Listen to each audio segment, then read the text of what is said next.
Porque cando unha muller marca un límite dende a dignidade, rompe o guión patriarcal. E daquela, detrás diso, só hai máis violencia.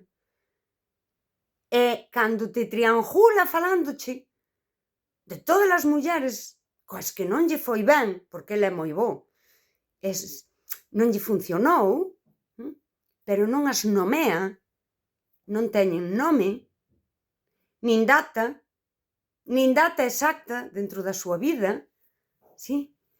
Nin problemas concretos que tivo con elas,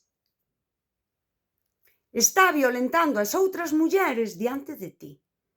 E esta é unha forma moi sofisticada de triangulación. E ti queres ser a escollida, pero ti non queres ser mellor que esas mulleres. Sabes o que ti non queres? Non queres, no futuro, ser a destinataria desa violencia que estás presenciando ti cando fala das outras mulleres. Iso é esa outra violencia contra as mulleres que marcaron límites con dignidade.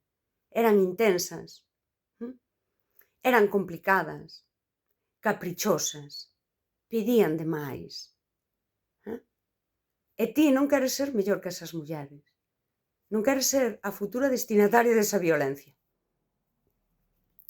Porque o teu inconsciente sabe que está presenciando unha violencia simbólica contra as outras mulleres.